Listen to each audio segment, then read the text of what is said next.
Welcome to the Wrestling Philosophy Show, where we discuss coaching perspectives, beliefs, and techniques. Find us on Apple Podcasts, Spotify, YouTube, Instagram, and Twitter. Jake Hunter is the general manager of Wrestling Mindset.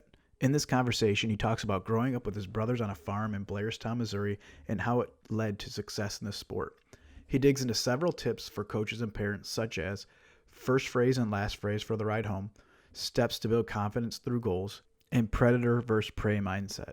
I really like this conversation because it gave specifics on how to improve off the mat. I hope you get something out of this too.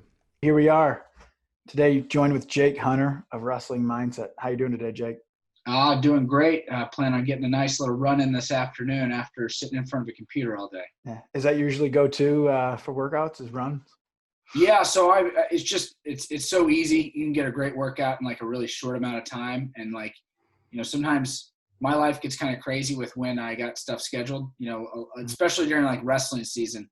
A lot of times I'll have workshops for a couple hours to 3 hours or 4 hours in the evening. So I might get a 45-minute break and I know I got to go hit it hard for 25. Nice. So it makes it easy to do that. Also, the shoulders got torn up wrestling, so it's easier on the body to use the legs now. Yeah, that's for sure. Road work or trails or just a little bit of both or anything? Pretty much all road works. So the streets of Philly, little piece of advice, anybody that moves to a new city that wants to get to know it, just start running long distance and you'll get to know the city so well because you'll get so bored of running the same path every single day. And so it makes it way easier. And then it's also that work from home balance. I was in the classroom for 5 years as an educator. And when I came onto Mindset full time as general manager, one of the things that's weird about working from home, which I'm sure a lot of people experience now, is like that cutoff between work and like home. Since it's in the same physical place, there's no commute, can be difficult. So my ideal is if I can finish work and then go get my run in, it kind of serves as my, metaphorical commute. And so it kind of helps it make it so I turn off work and I start to go into, I'm just at home taking some time to be with the family. No, that makes a lot of sense. I grew up in a home actually was connected to my dad's small business. They did flooring and blinds, and he had his weight room connected, and that was usually his lunch hour. He'd go back, and it was kind of his midday, reset, and whether it was lunch or right after work, he'd have a gym and back. So I grew up seeing that and living that out. You got to balance it sometimes and get away because work's always there if you work from home. So it's definitely that balancing act. So give our listeners a little rundown of how you got into wrestling, your background. Yeah, so I've been in wrestling since I was 5 years old. My brother started a couple years before me. When I was 3, I started to be around it. My dad was a high school and college wrestler, but he really used it more so to like stay in shape for football and baseball. Okay. So he wasn't really as much into it as much as it was just something to do for a guy that was like 5'3". Mm-hmm. And so when we were growing up, I think he imagined that we would like baseball much more than wrestling. But I have 3 brothers and it just clicked. He imagined or hoped? I think he probably, hoped, imagined. He was just looking for us to stay busy and be involved and put us around good mentors. So sports was what he had been really into and what his dad had, done a lot with him. And so it was just kind of the way to like continue that and make sure that we grew up with great mentors and being active and staying busy and, being physically fit. But it was pretty apparent pretty soon that wrestling was by far the best sport for us. We grew up on a little farm and, between the farm work, exercises he had us do, running that he had us do on a daily basis, we just started to excel at the sport. And then at a certain point, it kind of by middle school, I think wrestling was by far the main focus and everything else kind of started to take a little bit of a backseat. And the nice thing was, he really allowed that to be something that was determined by us. If one of us would have really wanted to be more into football or baseball or soccer, he would have allowed that. And he kind of just let us choose. And I remember there was a point in 7th grade where it kind of I was faced with this choice of you're a pretty good wrestler. Do you want to start working out with high school kids or do you want to kind of stay with the youth kids? And I decided to start going with the high school guys. And it was kind of this choice. And I mean, he helped me with it and he helped to talk to me about it. But like at that point, he was starting to become more hands off and like turn me over to other coaches. And so that was early on, that was the biggest influence was my father. And then his influence was doubly felt because he got one of my cousins into wrestling, who's much older than I am, who ended up being my high school coach. Oh, wow. So my first cousin, Eric Davini, was my high school coach as well. So it's really a family affair to get me into wrestling and help me grow. I can relate to that same thing. I had younger brothers. Dad, was coached the youth phase, and then kind of handed us off and kind of let us do our own path. We all gravitated towards wrestling. I think, naturally that was one of our better sports. But I guess where was home for you? And, for our listeners, where was home for you? And, what program was that with? Yeah, so I grew up on a farm outside of Blairstown, Missouri, which you can hardly find on a map. It's so small. And so we started our youth career at Clinton High School, which is it's kind of cool because it's come full circle. And now Mindset works with like all of the athletic teams at Clinton High School. So it's kind of cool to be able to come back to that program where I started and start to help them, as a coach myself. So I started there, and then I went to high school in Harrisonville. So it's about 45 minutes south of Kansas City, just a little small rural area, on the west side of Missouri. Okay. We just mentioned the balancing act and then the father piece of it, or, coach piece. What do you kind of tell some of these parents as you're working with programs if they're a little younger and maybe they don't get that balancing, if they're pushing too hard or not pushing enough? So what do you say to those parents? Well, one of the things that I always try to get across is there's two very important roles for most young people, and that's the role of father or mother or parent, and then there's coach. And they work best when they're not the same. Mm-hmm. Now, unfortunately, the circumstances for most people, like a lot of times there is an overlap, and I had that for the first, probably 10 years of my career before there was another coach that really started to actively take that role over, and my dad could kind of hand it off. But it's difficult because coaches have to expect quite a lot of athletes if they're going to really push, even athletes that are dedicated.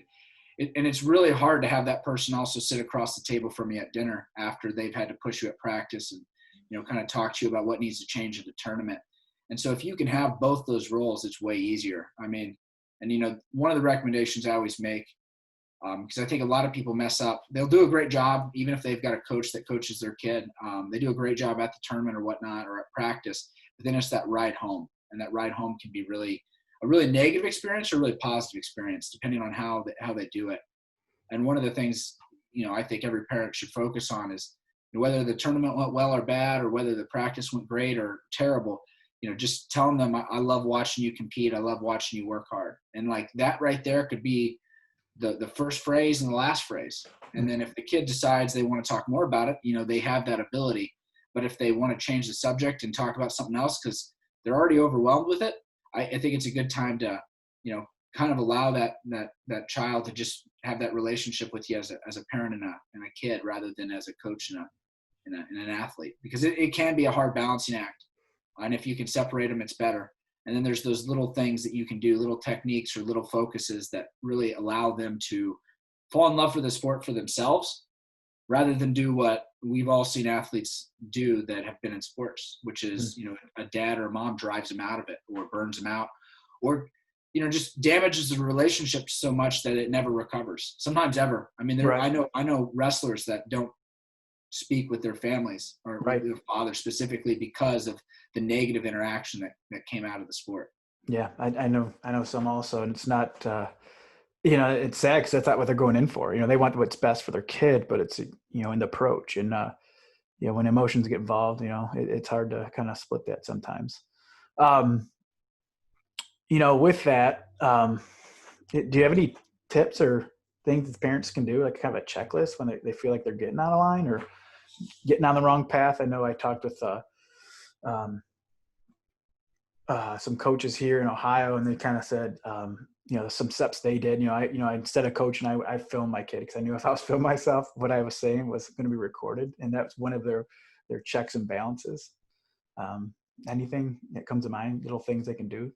Yeah, well, I think one of the first things is I think all athletes, and I think this conversation can happen with coaches as well, all athletes and parents should sit down and talk about, what helps the athlete mentally perform well when it comes to like how the parents interact with them. Like, so if you're like, look at like before matches, some kids want to be left alone and some kids want somebody to chat with about something other than wrestling. Some kids want technical advice.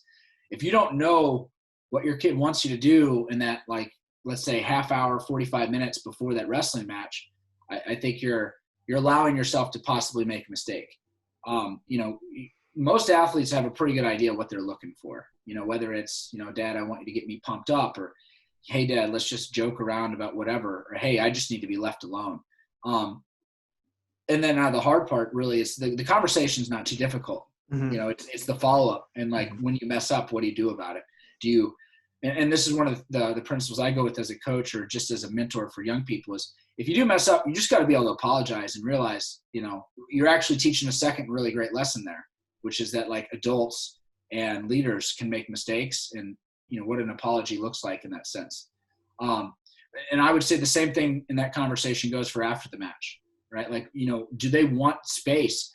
Most of us at some point in our coaching careers get caught up in that the kid loses their match or has a close match, and you want to give them that technical advice right away. Mm-hmm. And like, you can just see on most athletes' face, if you ever take a breath and look, that they're just totally zoned out, totally emotional. They're not hearing anything. Right. They're not ready for it. Just let them go emotionally, get themselves in a good spot. And much better than to give feedback. But, you can have that open conversation. Some kids, they're not going to need feedback that day at all. Like, it's not going to be helpful. They just need somebody that continues to pump them up.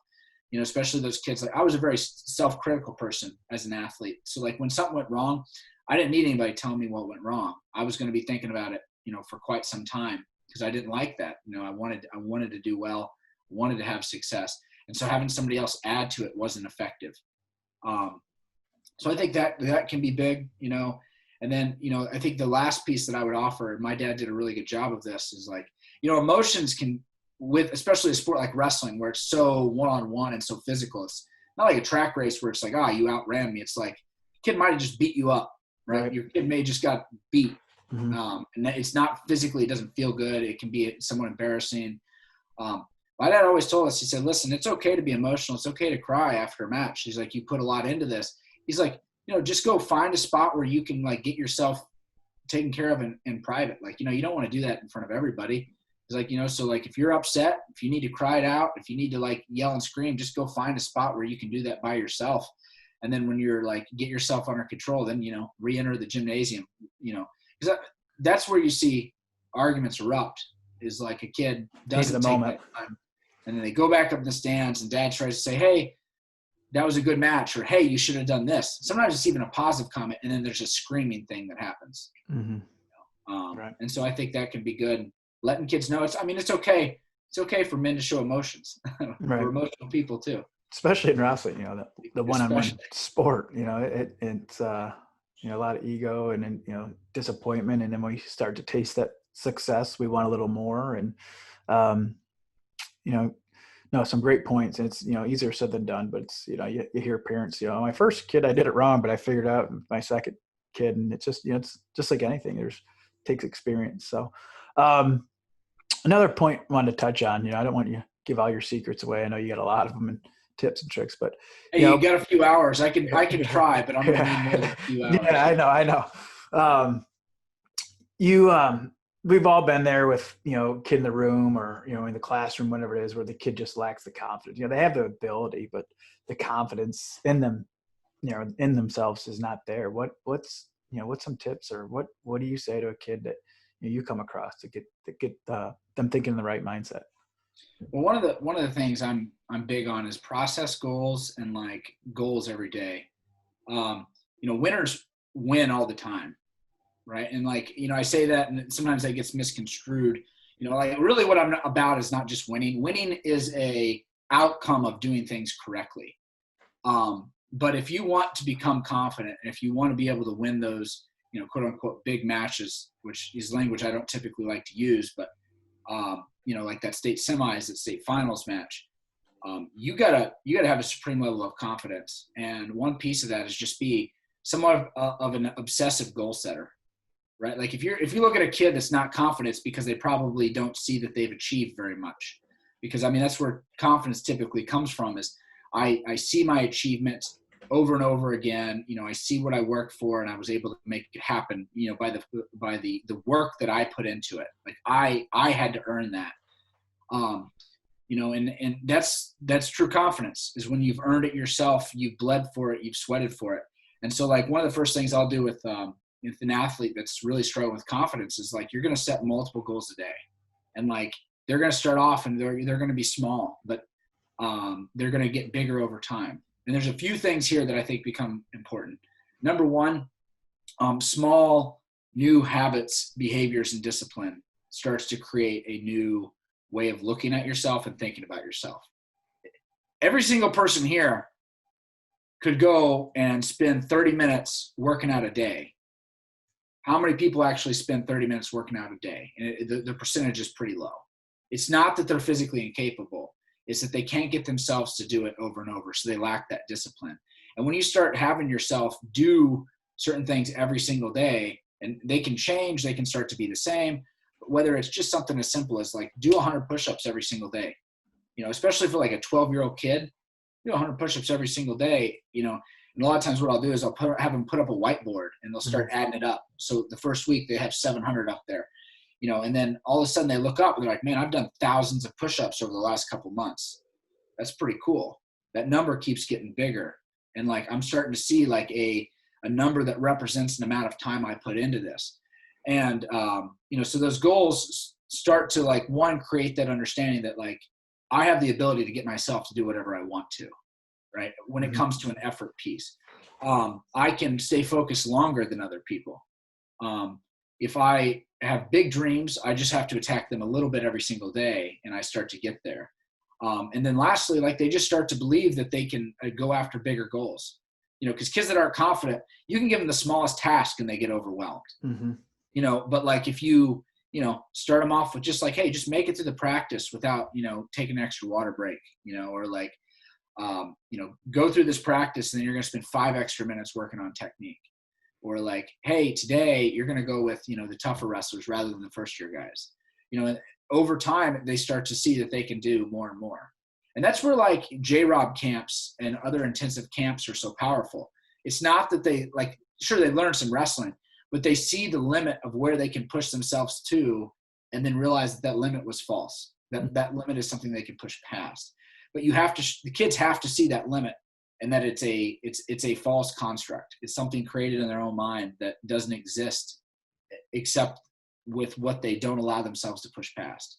You know, so I would say obsessive goals every single day. They could be physical. They could be otherwise, like having kids say, you know, you're going to read, you know, 30 minutes 4 times this week.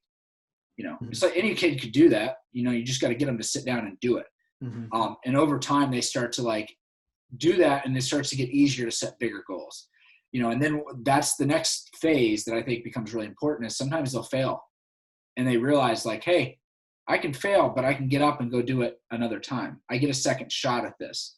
And like, yeah, there's going to be certain wrestlers that only get 1 shot at something, you know, like let's say somebody trying to be a 4-time state champ, right? Like that's a pretty hefty goal. And like, you know, you can miss it with a bad tournament, a bad weekend, a bad injury.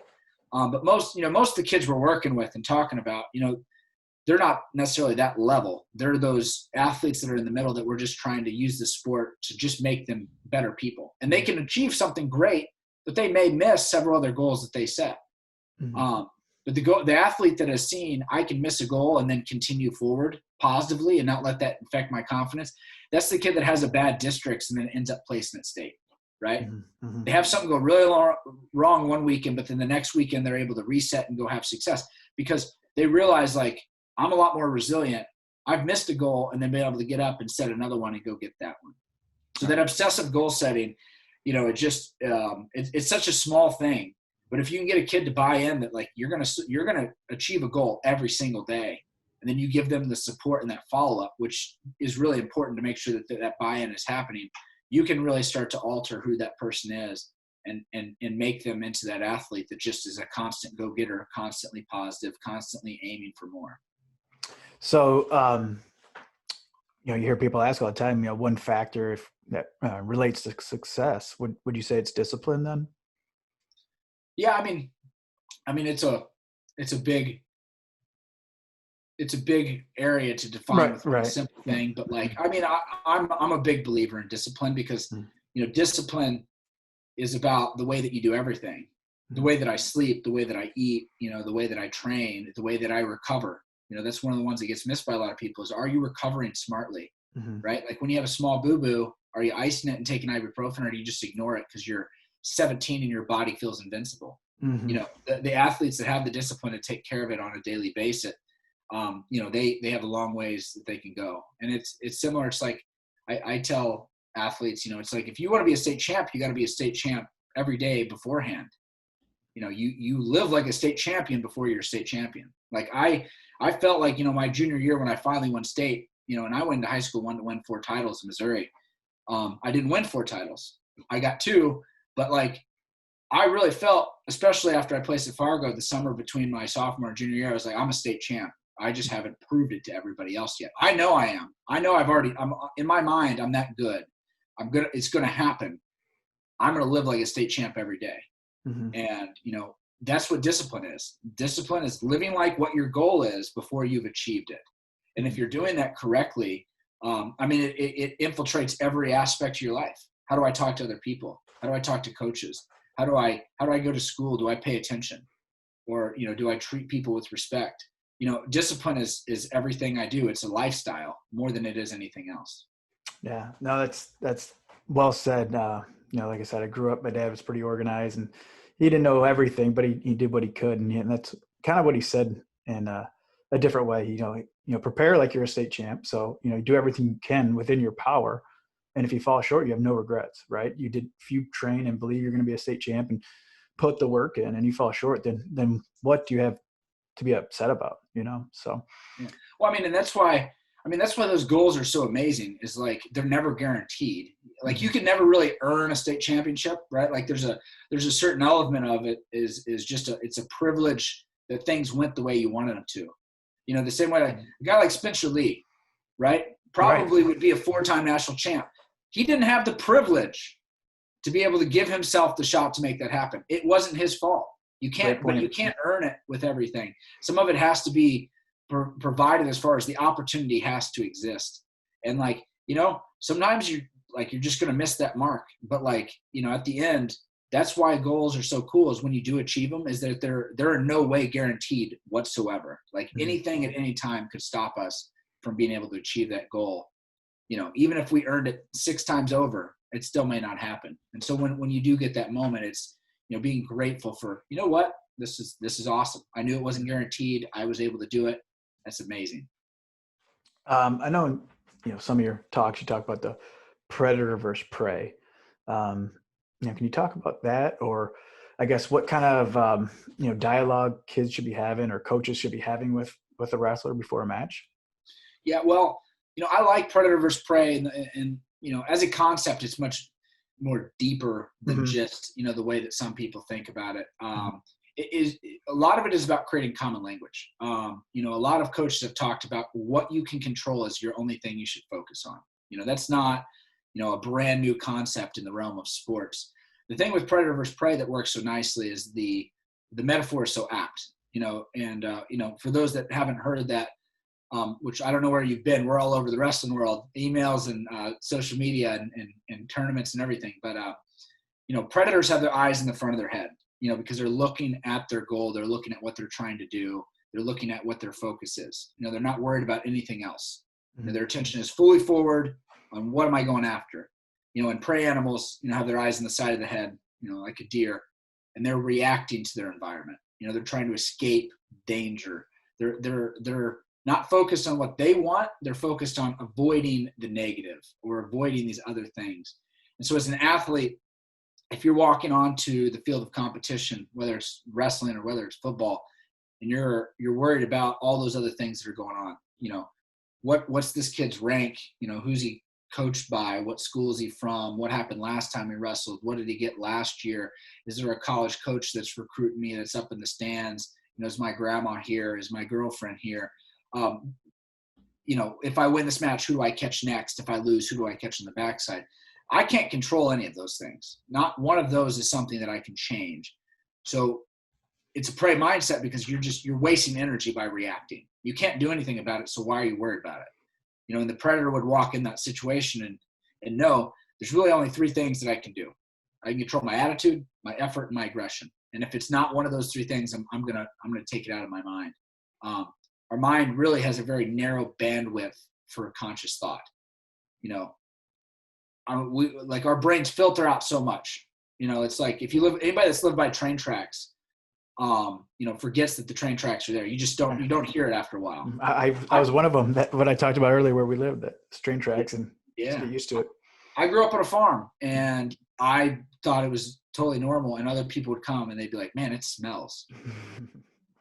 Yep. I know what you're saying. No idea. I literally, for me, it was just completely normal to the point you don't even notice it. Yeah. And if you do a good job with your mental training, that's the way your thoughts start to become, as they start to become really only focused on the things that you have allowed to be in that bandwidth. So it changes your whole outlook on everything. Mm-hmm. And that's, I always say, think about that guy that everybody knows, or it could be a woman, obviously, that no matter what happens, they're just positive and they always know what they're going to do. And you think about the person that the smallest thing goes wrong and they just collapse and throw up their hands and can't control themselves. You get to decide who you become by what you allow yourself to experience. So if you're allowing a lot of prey thoughts, you'll become a person that just starts to constantly look for these reasons that you can't perform, versus the person that's think about the Jordan Burroughs quote in the David Taylor match when he's losing with about a minute left. And they asked him afterwards, did you think you could win? He said, I knew I'd win. I knew I'd score those points. That's predator mindset right there. Yeah, that's a good example. That's a great example. One common question I like to ask people that are on, was there one setback that kind of, propelled you, and I'm just interested to hear, if you had one and, looking back, your mindset on a setback you may have had. Yeah. There's two ways I could take that question. One of them would be there's a couple high school matches that I lost that made me reimagine and just kind of change the way that I was looking at things. My freshman year, I lost a match. I only lost one match my freshman year to a freshman. Everybody else was a sophomore, junior, or senior. And everything that my coach had been telling me I needed to work on went wrong. It was it was like this perfect storm of everything that he said, hey, you really need to work on X, Y, and Z. And, we get caught in our own head and ego and ambition. And I couldn't hear him at that point. And I lost that match, and I was like, all right, it's time to be more humble and hear him here, because I need to change some stuff. And I was lucky that it was long enough before state for me to make those changes. And it, led me to place as a freshman. And, that kind of continued to propel my confidence forward and put me in the spot I needed to be. So as far as a match, that would be probably one of the big ones. And one of the things it did was it just made me realize, there's so much to learn about this sport, right? I think every wrestler that's ever been good at some point has started to get stuck in that zone of I know what I need to know. What do these guys know? They're these old men, and every so often we get shocked and reminded that you don't know as much as you think you do, and you gotta listen to others. And so that's why sometimes losses are the best thing for you. They keep you honest, and they show you where you're lacking. The second one, the other big setback I'd point out is in my college career. I did not have the college career I wanted, based on some injuries, based on as things started to not go well, my lack of focus, and really struggling with confidence, struggling with improving and rising up to that level that I needed to be able to compete at D1. And, I didn't overcome that challenge. And, so for me, a lot of people, and it took me a while to get to this point. I think all of us that have been in sports and have had big dreams and missed them, it took me a while to come to terms with it. But I will say 100% honestly, I am a way better coach because I struggled in college wrestling than if I would have been, a national champ. Mm-hmm. like technically, sure, there's things you learn along that way of propelling yourself even further. That, I would have loved to learn as an individual wrestler on the mat myself, but I can also pick those up from watching wrestlers. I can pick them up from watching other coaches. I can watch matches. I can still learn that bit. I think what we forget is that sometimes when you struggle, like you're so stuck in your own spot that it's hard to get out of it by yourself. And me being there showed me what it's like to be in that spot, and it's made me a much better coach because I have struggled. Up to that point in my career, for the most part, things had gone really smoothly. Mm-hmm. I mean, fourth, second, first at state. I was a Fargo All-American. Sure, there was tough matches I lost. There was times I didn't win. There was tournaments I went to and didn't place nationally. But, overall, things went really smooth. And then to have this, big dream of, I want to be a great college wrestler. And then at the end of the day, being like, I wasn't a great college wrestler. Mm-hmm. Yeah, I really struggled. It has made me a much better coach because I've been in that spot. And I think too often in our sport, we sometimes turn towards, the best performers and look to them to be the next level of coaches, which some of them are great at. Some of them are great. Like you look at a Cale Sanderson, you look at a John Smith, Tom Ryan, or Rob Cole. You look at some of these guys, and they're incredible. They figured it out, right? They figured it out, but they have both of those pieces. Mm-hmm. They're the great athlete that's also the great coach. And I'm not going to call anybody out, obviously, but sometimes I've been around guys that were great wrestlers, and I'm watching them coach, and I'm just like, what is this person doing? Right. And so I think it's something as a wrestling community we need to be thoughtful of when we think about, high-level coaching. Is that sometimes, reward for high-level coaching should be the level up of high-level coaching. More guys going from great high school wrestling coaches to great college coaches. And part of the problem with that right now is the recruitment feature, is that so many people want to wrestle for that great wrestler back in the day.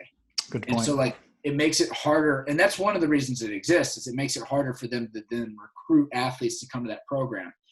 And you need a certain level of athlete if you're going to reach a certain level. I mean, there's only so far you can really go on just athleticism, right? And there are certain limitations. You need some of those really top level athletes that then also have that great work ethic and are very coachable.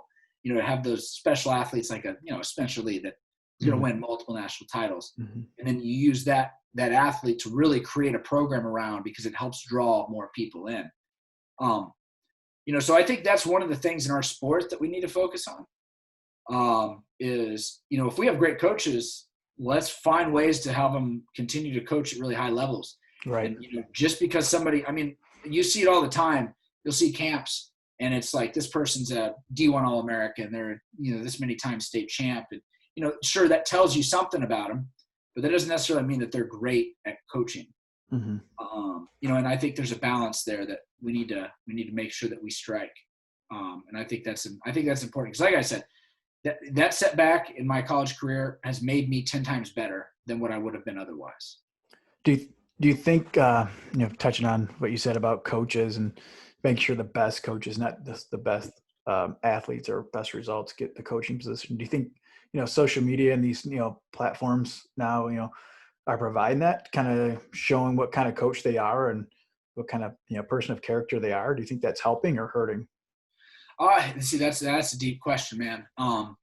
I just watched the social media or the Social Dilemma, I think it was, or Social Media Dilemma, that Netflix documentary. That's really, really interesting, which is somewhat of a side note. But in one way, I look at it and say, are we just highlighting another skill that maybe has nothing to do with coaching? Anybody can be a great, some people are more skilled at it than others, right. Obviously. I understand. But you can be a great social media person and an absolutely terrible coach. Right. You can cut the videos of your kids doing moves and make it look real nice, and you could create, your memes or your make sure to just consistently post all the time on all the main pages that people are on. And you can give the appearance of I'm this great coach and not actually be that great at it. But it is an avenue for those that don't have the accolades to be able to put themselves out there and make themselves a more common name. So I'm just saying too, but more accessible, I guess, too, because 20 years ago, the only way to see some of these matches, you'd go to the duel, but now you can kind of see and So, whether it's live streamed or whatever it is. So not necessarily, social media. But, I guess in the wrestling world, the wrestling coaches are very accessible, I feel like, compared to other sports, right? Yeah. So, Yeah. I mean, yeah. you could definitely, and that that's a good point of like, if you look at it from the ability to watch teams or athletes from all over and use that to assess a coach, sure. I mean, that should help people see that overall is that growth in athletes, for sure. I mean, like that, at the end of the day, that's what we're all looking for, is that growth and putting great people in front of great athletes. Okay. You mentioned the documentary. Do you have any, documentaries or books that kind of go hand in hand with, what you're, from approaching sports or approaching life and, the psyche or mindset in that Yeah, approach? well, Chop Wood, Carry Water is really, really good. I think Josh Metcalf is the author, I believe. That's really, really good. It covers a lot of things that we talk about as a program. Some of it, there is some overlap, and he teaches. The book is written in like it's a big parable about this kid that wants to be a samurai archer, and like all the lessons are taught through him going through this process of becoming the samurai archer, and his teacher teaching him along the way through that, which makes it really readable. It's also very short, and like, is really digestible for anybody. Like, it would be a great book to read with the team and like go through it with them. Okay. We do have, the Predator Mindset book. That's a really, really good if you're looking to like, one, understand our program and kind of like what sets us apart from others. And a piece of that is like, the applicability. Like, one of the things I think a lot of people have good ideas on on like what you should be thinking. The follow-up is kind of where that's lacking, which is what allows our program to be really successful. Is it like, is very focused on, I'm going to change your behaviors and I'm going to give you ways to do that. And then that will help the mental state. The other one, this one's going to be oddball, but this book called Sapiens by Yuval Noah Harari. Okay. Which is it a long one, like a real long one? It's a pretty long book, and like the premise is trying to like have a unified history of mankind, and like what is it that allowed humans to rise up from the level of the other animals and then come to dominate the world like we do now, and then like why in modern society are some societies ahead of others, and why is not every society necessarily equal. And one of the pieces that I think really spoke to me when it came to like mental training and athletics is, biologically and mentally, like we are the same in our DNA and are same in our biology as our ancestors that were nomads on the plains of Africa or Central Asia. And so because of that, we have these weird psychological tics like nerves and stress that are built into our bodies that should not be as serious of a problem as they are, because they're designed for real danger. So we create our own stressors sometimes, right? Yeah, well, it's because it's the brain is misinterpreting its environment because of the way that people are acting or thinking. Your brain thinks before a wrestling match that you're about to go up against a tiger, basically. Your brain and body, that's how the heart rate, right? Yeah, the heart rate, the adrenaline, like your body thinks like, oh crap, I don't want to die. I got to survive this thing. But so many people don't realize what's going on. And so like they think there's actually something wrong because they have to pee 12 times before the match. They're worried about getting to the bathroom and back and not being late. And, their stomach has butterflies and they're sweaty and their heart's beating like crazy. And it's like, well, your body's misinterpreting the situation. And that book, was one of the ones that like kind of brought that home for me. And it's the same with like the foods that we crave: salt, sugar, fat. I mean, that's biologically built into us. And that's why so many people struggle with obesity, is your body craves it. Your body wants it. It has nothing to do with like, this person I don't have a sweet tooth. Everybody's got a sweet tooth. You just trained yourself to be disciplined. Discipline, right? Go back to the word discipline, right? And avoid certain things, or you've created this lifestyle that makes it easier for you to eat healthy. And then some people, they haven't, some of that's education, and some of that's, other things that are going on in your life and stress, but I found the book really fascinating. Anybody that's enjoys reading and a little bit of history, that's definitely a good one. And then there's a sequel. If you want to be terrified about the future, read a sequel. It's called Homo Deus. Okay. It's pretty terrifying. I started the Sapiens on audiobook on Audible, but I got sidetracked, wherever it may be, and never finished. But the beginning was awesome, so I might have to jump back into that and listen to that. I guess going back, how did you get connected with wrestling mindset? I guess what was that like? Yeah, so I wrestled at UPenn in college, Okay. and that's where Jeff and Gene Zanetti wrestled as well. And Gene was gone before I came in, but Jeff was a junior my freshman year. What years were you there? Sorry. I got there in 2007, and then I Okay. graduated in 2011. Cool. Nice. So I met them at college, and then I went back into Missouri, and I was going to be a teacher coach. Went and got my master's, at Central Missouri University.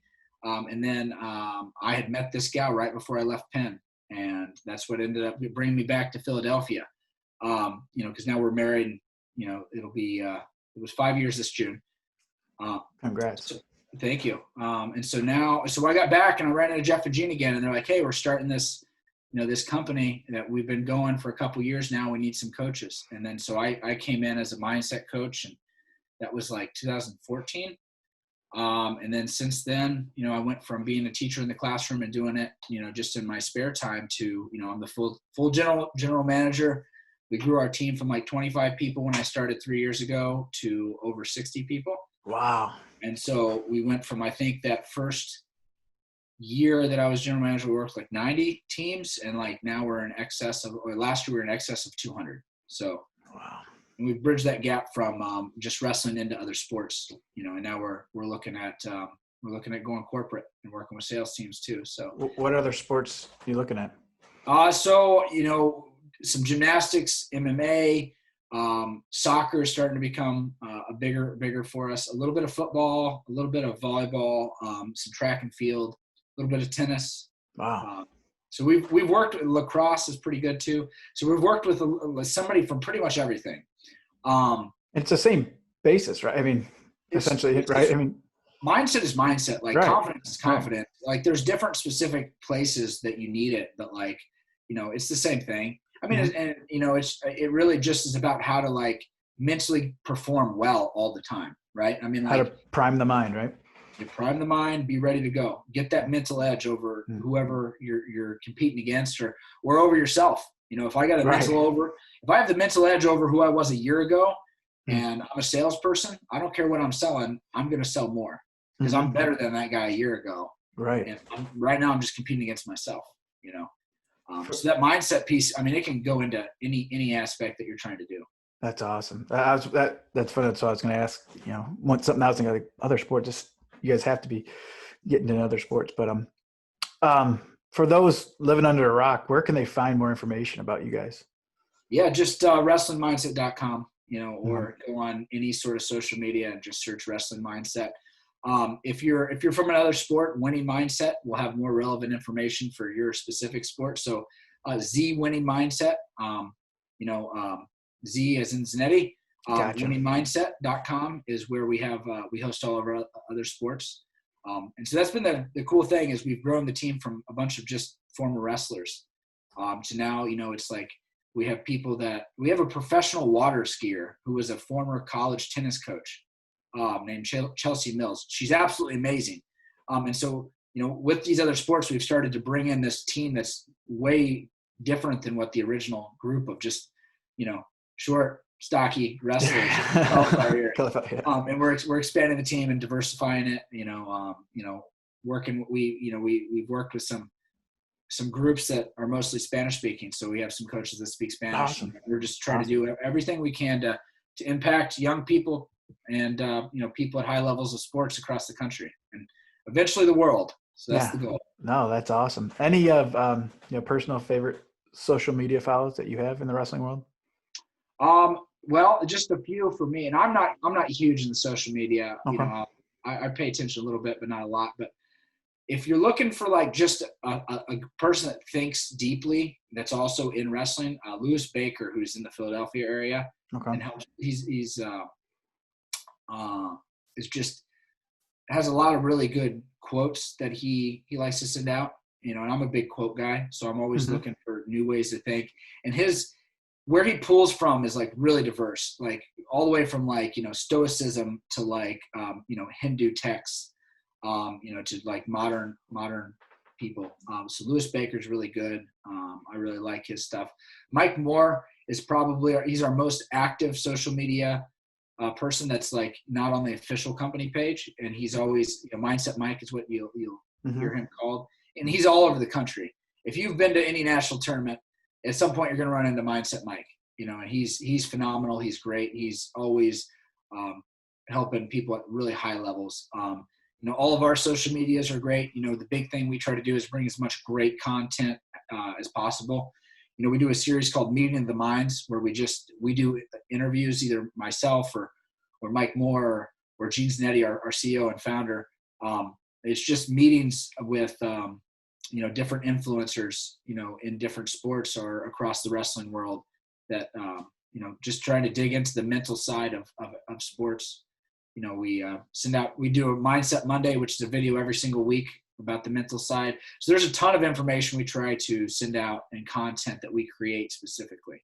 That's awesome. No, I love following your guys' stuff, and no, I appreciate your time. Do you have anything else for us that you want to talk about? No, that's pretty much it. Other than we gotta meet up when I head back to the lake at some point. I was for like 2 weeks this summer at least. Just trying to get out of the city with all this COVID shutdown stuff. It was nice to go outside and not be worried about Port Clinton, right? Yep, Port Clinton. Yeah, that's where we camp over there. So I'm over there quite a bit. Nice area. So we'll have to get out on the lake and catch some walleye. Yeah, there you go. I've only got out there once this summer and caught some walleye with some fellow wrestling friends. It was a good day. But yeah, no, thanks for your time. I appreciate it. Very, very insightful thoughts and dialogue, and I appreciate it. Of course. Have a good one, man. Thanks for inviting me.